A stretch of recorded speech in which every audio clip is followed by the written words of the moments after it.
Well, the American College of Cardiology Foundation and the American Heart Association have suggested these stages of heart failure to emphasize the progressive nature of heart failure. Stages A and B are those at risk for heart failure, and stages C and D are those patients with clinical heart failure.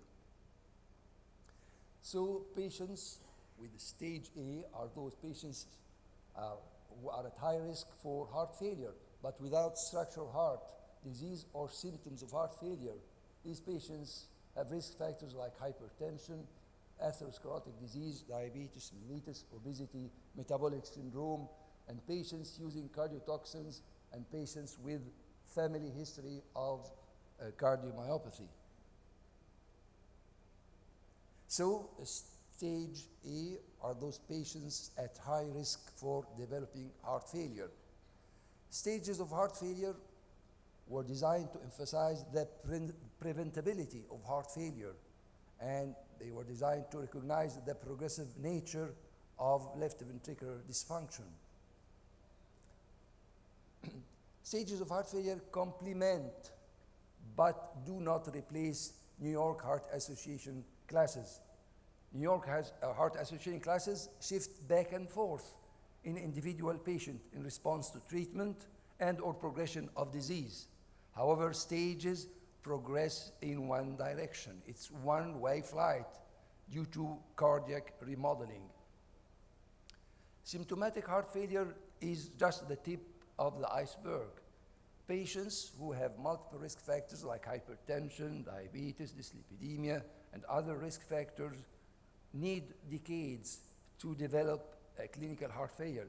And at this time, before they reach the syndrome of heart failure, we have to intervene. Well, this is an old slide from the Framingham study showing that hypertension, whether in men or females, is the most prevalent cause of heart failure. Again, even though myocardial infarction confers the highest risk for heart failure, yet hypertension, to its wide prevalence, carries the highest population attributable risk for heart failure. Patients with high blood pressure above 160/100 have at least twice or double the fold of developing heart failure compared to subjects with blood pressure less than 140/90 millimeters mercury, whether in males or females in every decade of life from the age of 40 years to the age of 80 years. Well, the mechanisms of progression of hypertension to heart failure, patients who have hypertension and other risk factors will either develop left ventricular hypertrophy, diastolic dysfunction, and ultimately heart failure with preserved ejection fraction.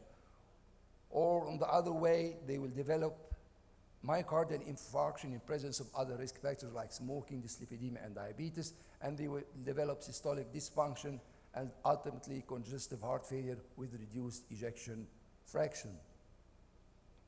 So hypertension as a risk factor for the development of heart failure is common, it is treatable, it is often undertreated, and treatment is effective. This is a meta-analysis of 12 hypertension trials.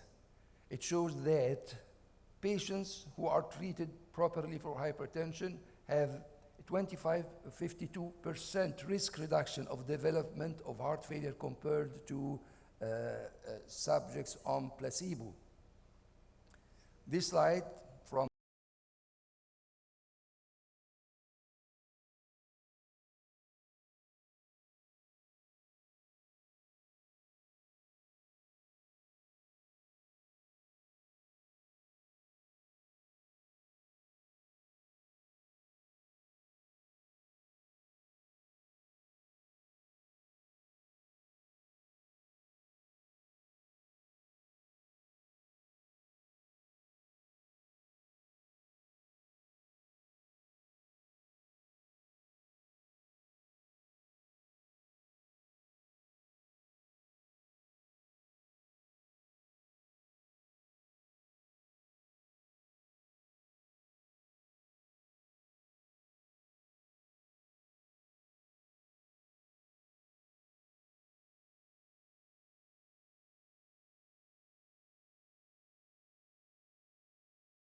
we have enrolled more than 2,000 patients in this registry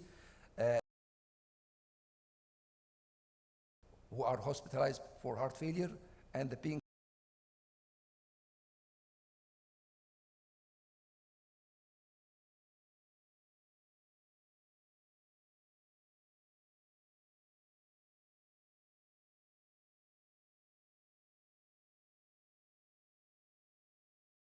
in 43.5%.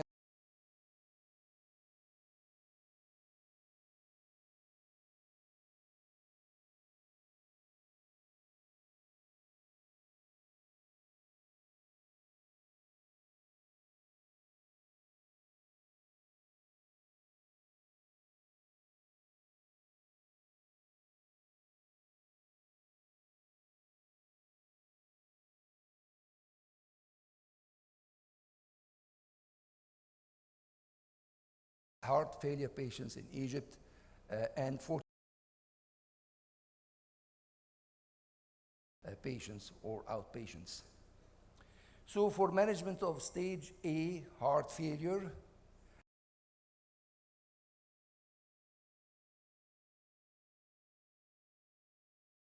accordance with contemporary guidelines and treated in accordance with contemporary guidelines.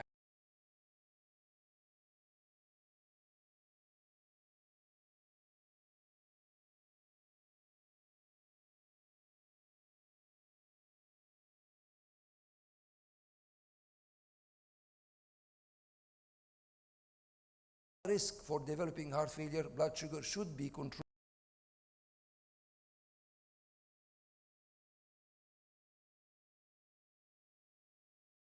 with contemporary guidelines. Patients at high risk for developing heart failure, behaviors that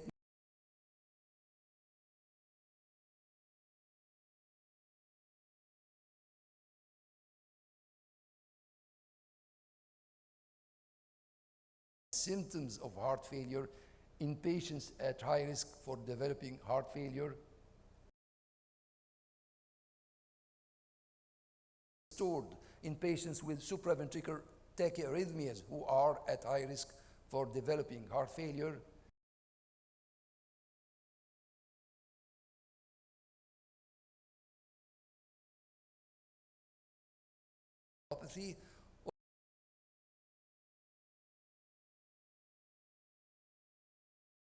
Angiotensin converting enzyme inhibitors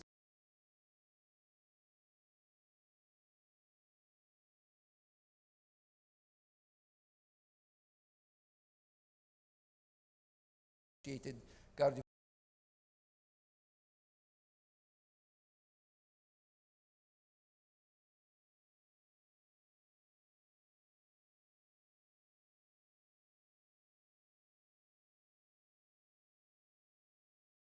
cardiovascular risk factors. Routine use of nutritional supplements solely to prevent the development of